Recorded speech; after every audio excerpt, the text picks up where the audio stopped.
Now, our first speaker, Ms. Doreen Cooper, will talk about breaking cultural barriers in a post-pandemic recovery and pandemic environment. Now, let me introduce our first speaker. Now, Doreen is an international learning and development practitioner. Prior to working freelance, she worked as a trainer for the Asia Pacific at McKinsey and Corporation. She's also an award-winning speaker and leader, at the same time having won in various speech contests and awarded for her leadership capabilities by Philippine Toastmasters. Now, Doreen has also been recognized as one of the top 100 Filipinos to follow on LinkedIn in 2019 and 2020, as well as the top 14 most influential Filipino women on LinkedIn in 2021. Now, to show us how to break cultural barriers in a post pandemic environment, let's welcome Miss Doreen Cooper. And hi, Doreen. Hi, good morning, Jester. How are you? Great. Thank you very much. How are you? I'm well, thank you. It's a beautiful Wednesday morning, and I'm very excited to share what we have today, or the things that we will be talking about with all our viewers. Right, right. We're also excited as to how we can break cultural barriers in a post-pandemic environment. Now, let me give the floor to you for your presentation. Thank you so much, Jester. And again, good morning, everybody. Magandang umaga po sa inyong lahat. Today, we will be starting or kicking off our talks with something that's very, very fascinating. We're going to be Mhm. talking about cultures. Now, ako po personally, this was one of the things that I started learning at a very young age, being exposed to cultures and learning about the impact of culture in both my personal and my professional life. Earlier, when Jester was introducing me, he mentioned that I used to work with McKinsey, and that's true. I was a regional trainer. My scope of work was Asia Pacific, but I also worked very, very closely with a remote global team. And the fascinating thing about that was we never met in person. There were about 12 of us on the team. The only person that I ever met was a colleague who was also based in Manila. But I never met any of my other colleagues. I was reporting to a team leader in Sydney and two global managers in New York and Chicago. And yet we were very, very, very close as a team. So it is possible to foster really close relationships, even if we're not able to work very, very closely together. And of course, this was something that, well, sorry, let me take a step back. What I mean by not work very, very closely together, as in like see or interact with each other every day or see each other in person every day. So the question remains, I guess, how can we be able to foster these good or great working relationships despite the pandemic, despite the different challenges that we have found ourselves experiencing, like not being able to travel as much, not being able to interact as much in person. And we're going to be exploring this. And also, we're going to be looking at what it means to foster these great working relationships despite these challenges. So, let me share with you a couple of photos which I dug up from Yeah. my file. Ayan, Jester, Thank can you you. see the pictures? Sorry, go Sige, ahead. can we show the screen now? Ayan, so we can see the photos. Oh, I was sharing my screen. My apologies. We're not Sure, no able. worries. Yeah. Okay. Let me share it again, just to make sure that everybody can see it. Right. Okay. So, okay, there you go. We can now see your Okay. screen. Fantastic. Okay. See, can we, we'll just have to put the PowerPoint on full screen. All right. Okay. My apologies. All the while, Okay. I thought that you could see my screen already. Here we Yeah. go. Yeah, now So we can see it. Thank you. fantastic. Thank you so much, Jester, for letting me know. And now here's some pictures about the time that I worked in the global team that I was mentioning. So this was during the picture on the left side was from a time when I was traveling for work to India. And well, I was traveling with a group of trainers. One was British, another one was Australian. And we were working with a group of Indians in terms of, well, fellow colleagues, in terms of coaching them and mentoring them specifically on soft skills for this travel. And then on the right side, you see some friends that I had from work. The person on my left in the glasses is my German best friend. So he's Vietnamese by descent, but he grew up in Germany. So he resonates very closely with the German culture. And we also have, well, my friend's boss, he is British. And we were all very good friends, at work. This was taken during a Christmas party that we had. So again, cultures are fascinating, cultures are interesting, but they can also be challenging, especially when we encounter things called cultural barriers.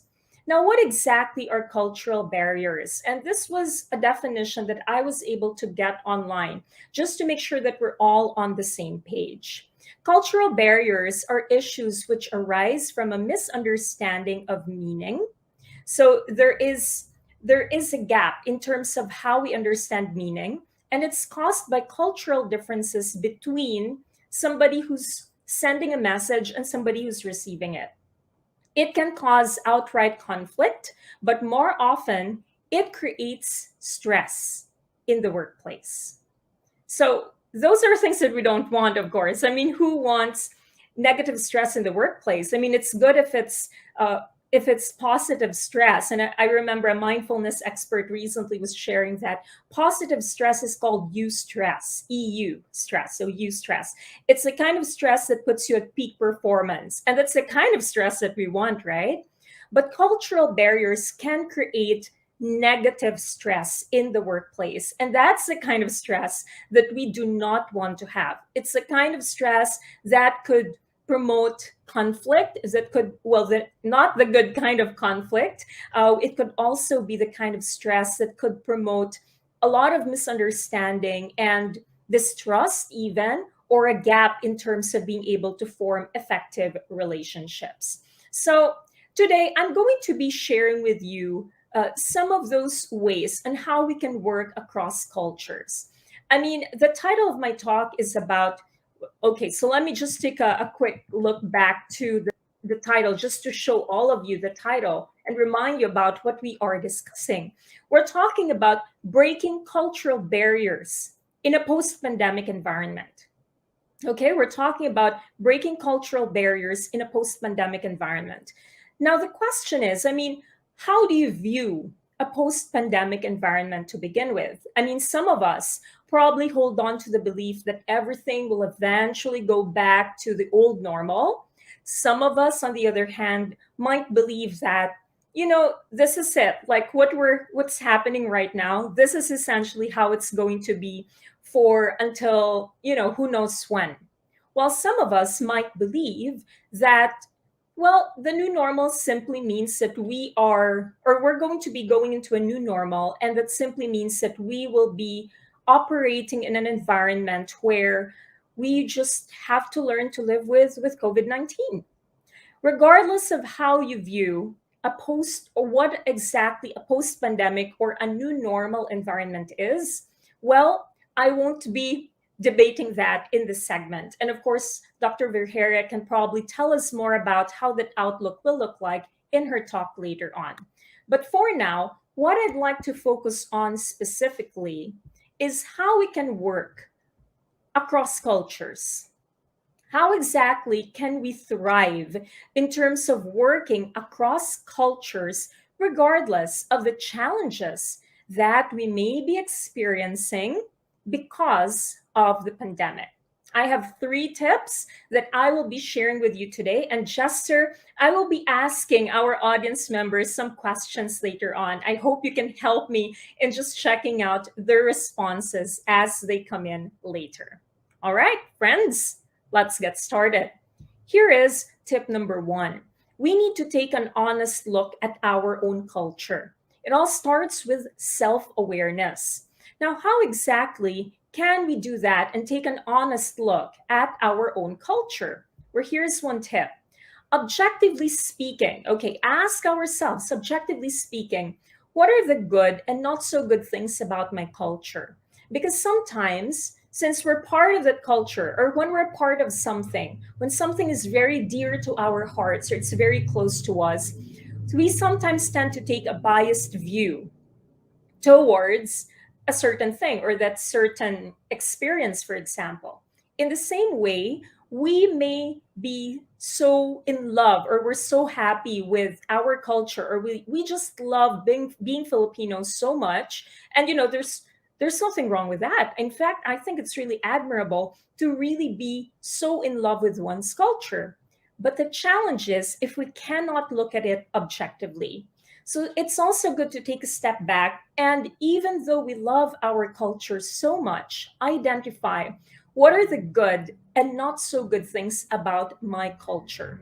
Because this fosters communication, this fosters dialogue, and it will also allow us to engage or discuss these things with others, people of other cultures more objectively. And by the way, when we say culture, it's also not just about Filipino or a foreign culture to the Philippines. Within the Philippines, we have a lot of different cultures as well. So we may also want to take a closer look at the good and not so good things about our own cultural identity, whatever they may be.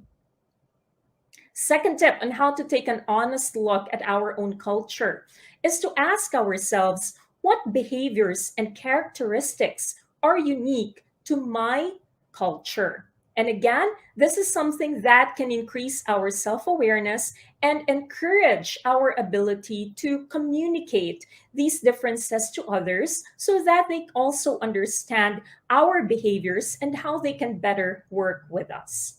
I also would like to introduce a tool to you. Some of you may already be familiar with this, Hofstede's cultural dimensions. And some of you may already be knowledgeable on this tool. For those who aren't, feel free to look it up online, but we'll also be talking about this more closely.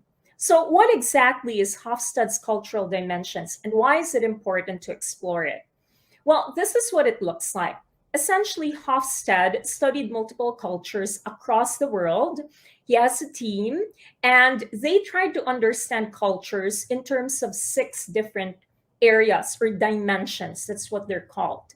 Those dimensions are the ones that you can see in the center, or at the center rather: power distance, collectivism versus individualism, uncertainty avoidance index, femininity versus masculinity, short term versus long term orientation, and restraint versus indulgence.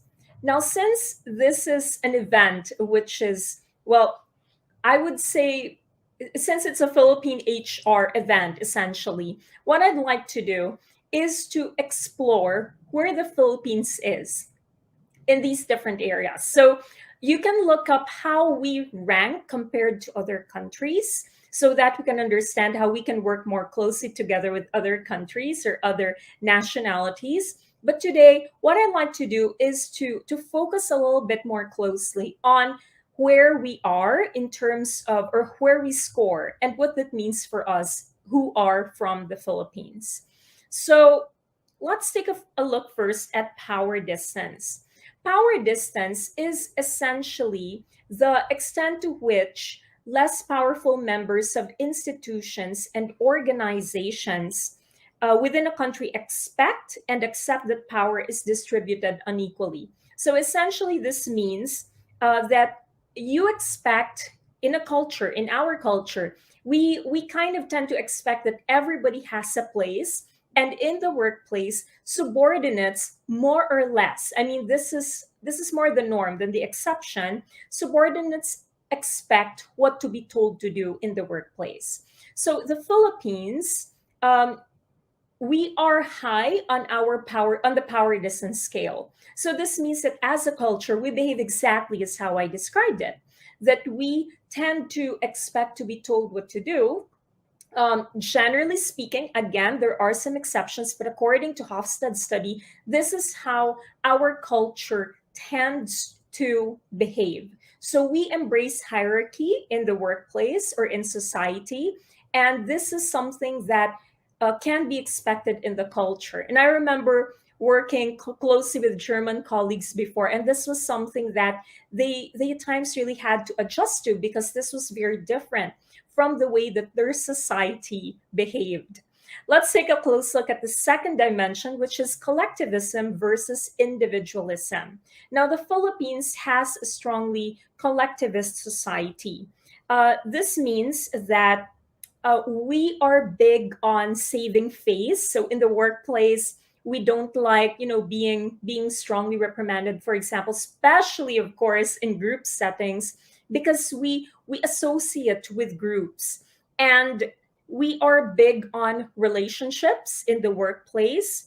And as leaders, if you're a leader in an organization, you don't just look at managing individuals, you also look at how to manage groups and group relationships. This brings us to uncertainty avoidance. Now, the Philippines as a culture is comfortable with uncertainty. We are comfortable with uncertainty. And what this means for us is, I mean, you might be wondering, okay, what exactly does this mean in the workplace, and how can I describe this even better to our foreign counterparts? This simply means that people believe that there should be no more rules than necessary. So we're comfortable with gray areas, so to speak, as a culture. We prefer flexible schedules or flexibility, and punctuality and precision do not come naturally, which is probably where the Filipino time expression comes from. The good thing about being comfortable with uncertainty is innovation is something that is embraced, or it's not seen as threatening. While there are some cultures who are uncomfortable with uncertainty, where innovation or trying out new things is seen as threatening. So that's certainly not the case in our culture. Other things or other dimensions, let's take a quick look at them.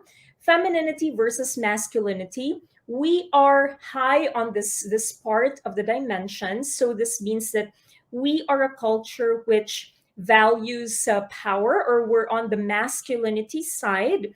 We essentially, they describe the culture then as live in order to work, and managers are expected to be decisive and assertive, and there is emphasis on competition and performance in the workplace.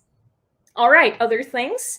We have, in terms of short term and long term orientation, we have a traditional and short term view, which essentially means that we have a great respect for traditions, as we can see there, traditional, and we focus on achieving quick results. That is something that is characteristic of our culture. And last but not least, in terms of restraint and indulgence, we have a preference for normative repression, which means that we have a tendency to control our desires.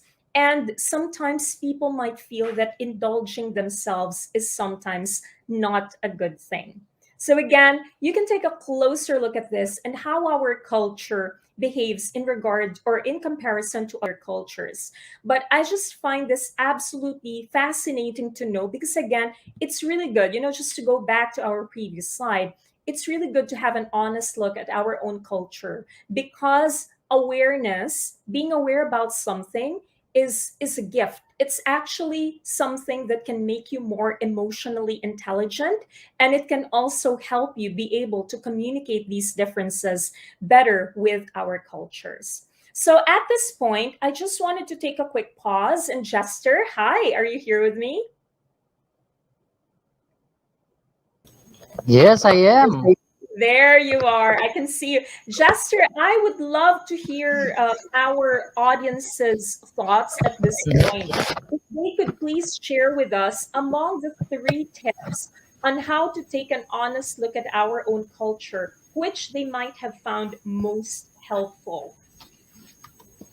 All right, so we have our chat box there. Now, please feel free to share your insights, so that we can probably discuss how we can get also best practices. Yeah, and so please do write our insights via the chat box.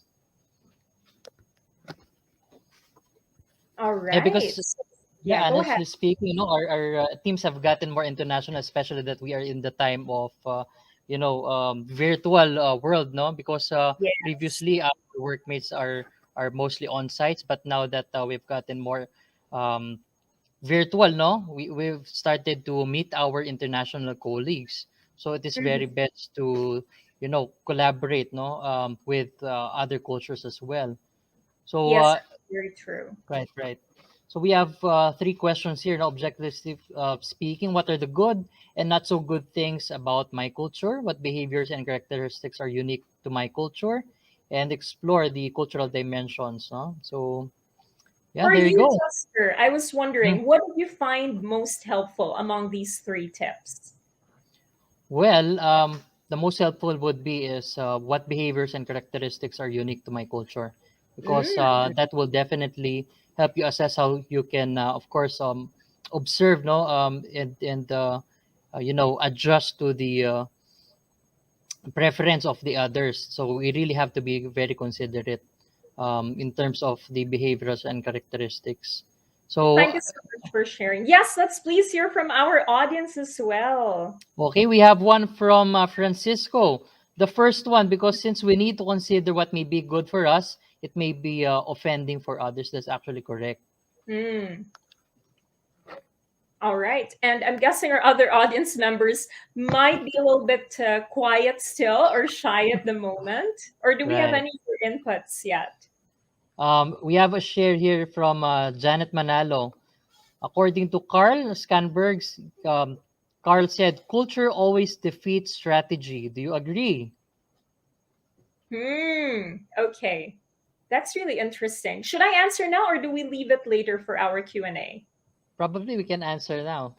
Okay, sure. Culture always defeats strategy. I find this really interesting. Um, and honestly, I would have the tendency to agree to this.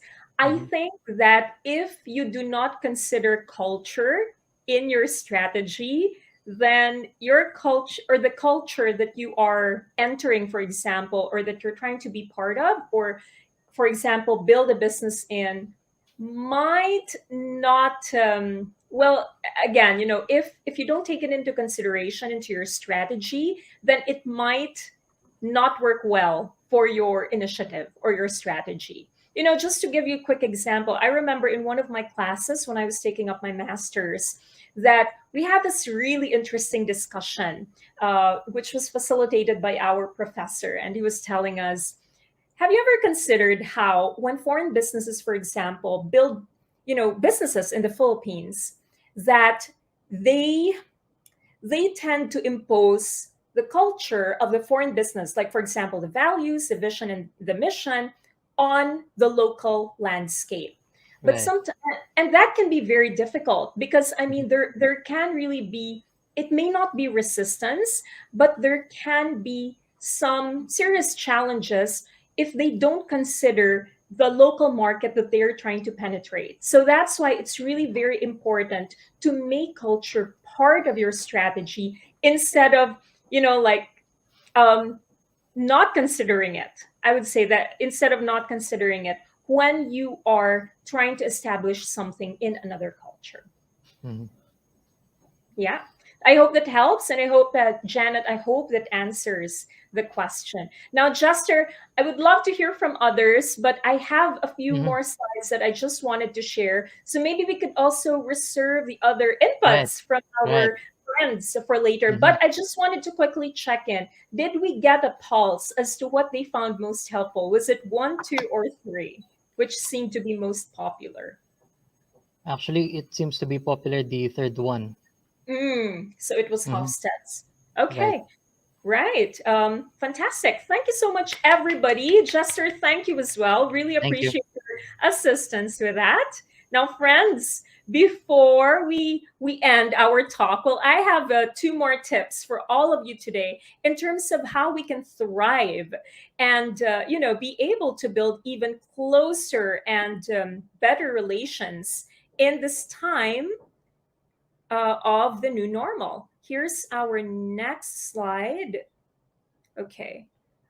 Something seems to, okay, let me just, okay, here we go. Because it didn't seem to be moving to the next slide. So that's why I had to take out the presentation view. Okay, so let's now go to the second tip that I have for all of you this morning, which is to develop an interest in and learn about the culture of others. All right, let's take a look at some tips that we have here. How can we learn more about other cultures? Number one is to participate in dialogue and ask questions. There really are so many interesting things about the cultures of other people. It could be, in how they do daily things. Sometimes we really just have to be more observant.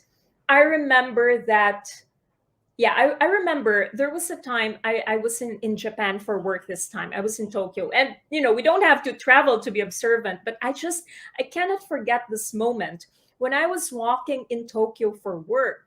And I was looking at around, I was looking at the structures of the places, and I just found it absolutely fascinating because the structures of their buildings were very different from the structures of buildings in the Philippines. So I was asking some questions about this, and it really just helped me learn more about the culture.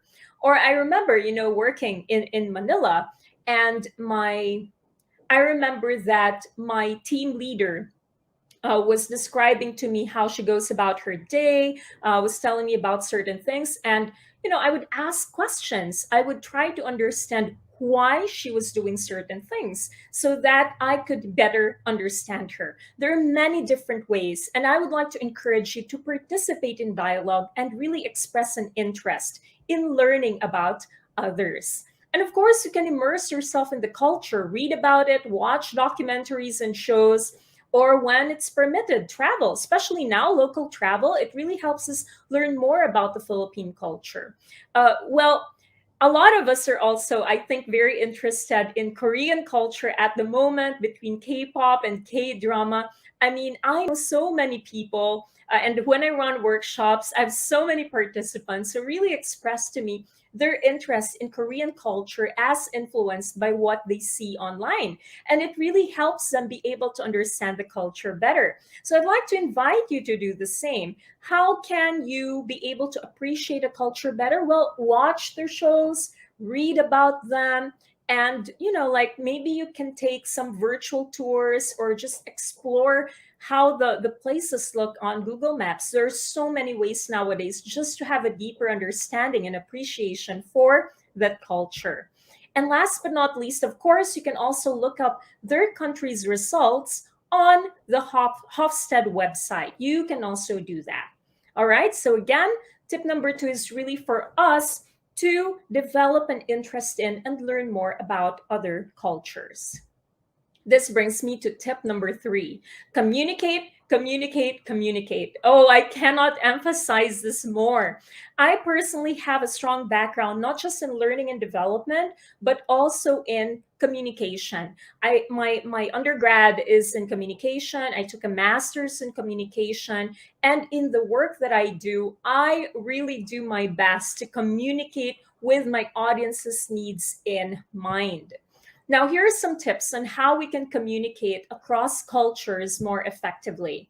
One is to listen more. I'm not sure if you're aware of this, but when companies ask for training in communication, it's usually on how to speak better, and it's rarely on how to listen better.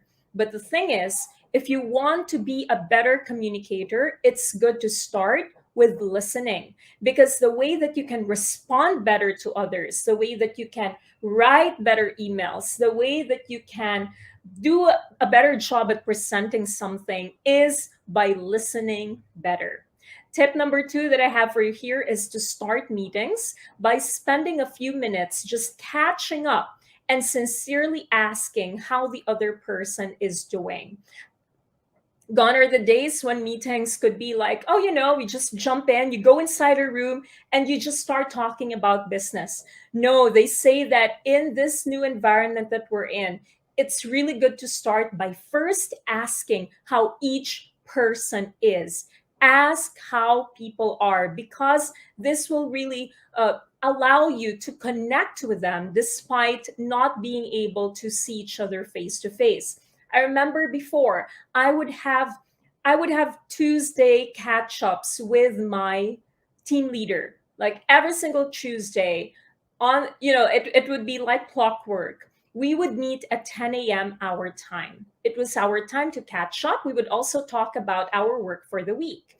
And I remember very, very well that we always started and our discussions. We always started our phone calls by talking to each other about how we were, and it really made us very, very close. In fact, even as I mentioned earlier on, we never met, but we never met in person, but I developed a very close relationship to my team leader, and I really developed such profound respect for her because of how she managed me as her subordinate. And speak kindly and openly. Intentions matter. People know if you really care or not. People do know that. And I would really encourage you, even if we are in a disagreement with somebody, even if it's a heated discussion, try to take a step back and to find a way to have intentions of coming to an agreement, to have intentions of coming to an understanding with the other person. Because, as they say, whatever is in our heart, it really comes out in the way that we speak and the way that we behave. And by the way, again, just something that I picked up from the mindfulness expert that I mentioned earlier on to all of you, apparently, intense emotions only last for 6 seconds. So if you're really, really angry, you can just ride that wave of emotion for 6 seconds. You can do deep breaths.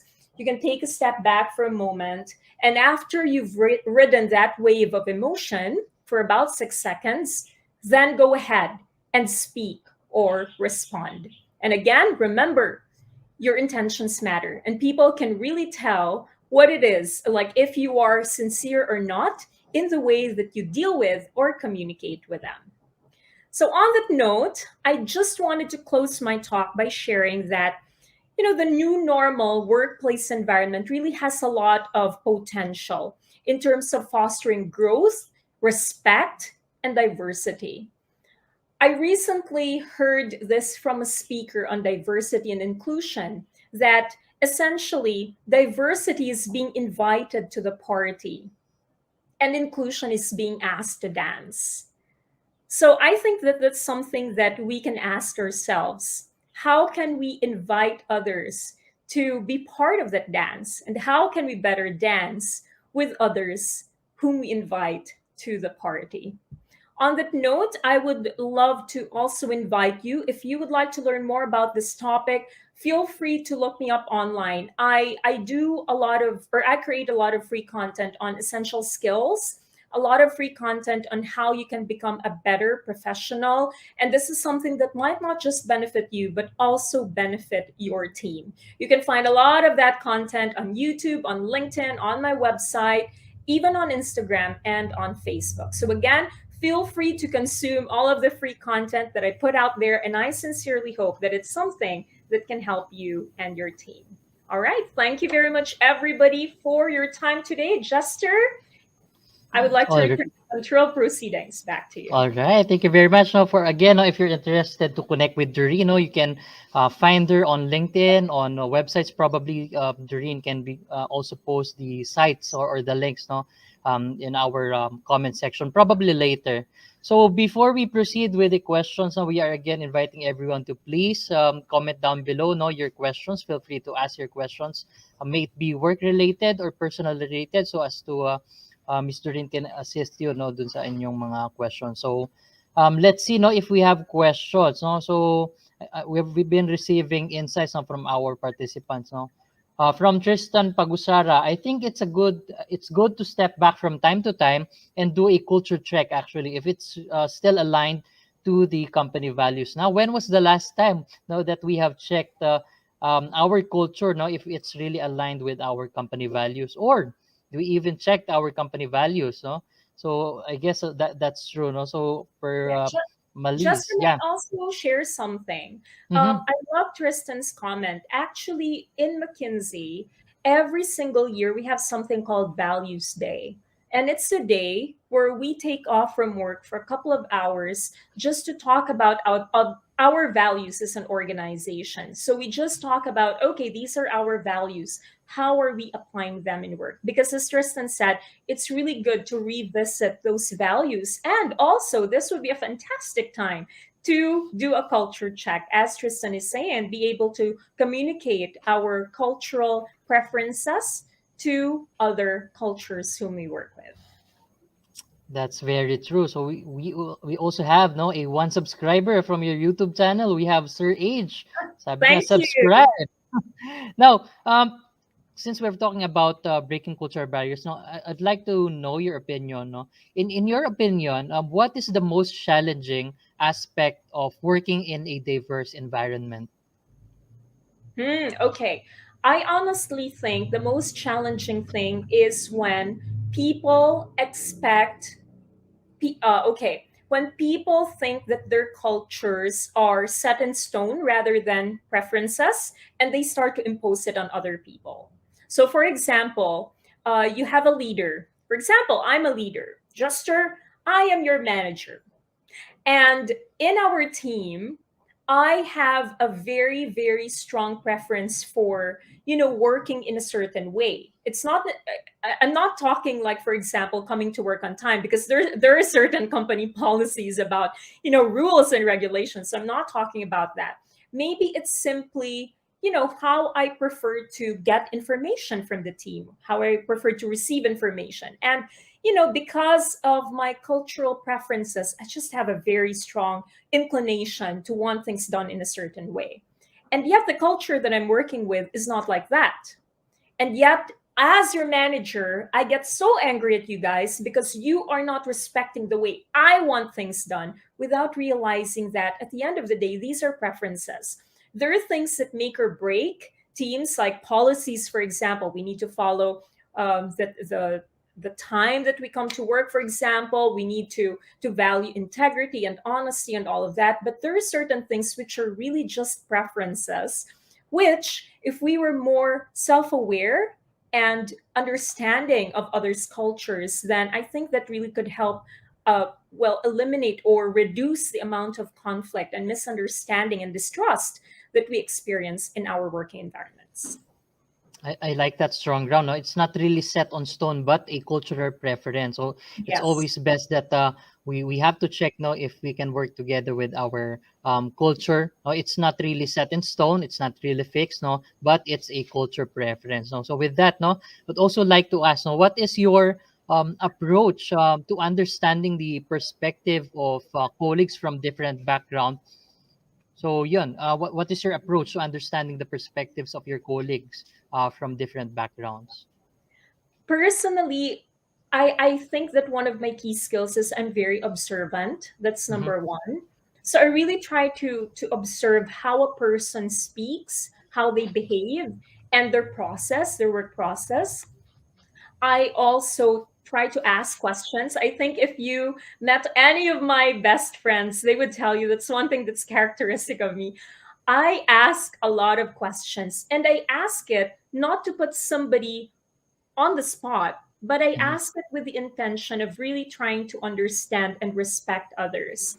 And I think that this practice has really led me to being able to embrace not just my work of, because Jester, in my line of work, I really work with a lot of different cultures.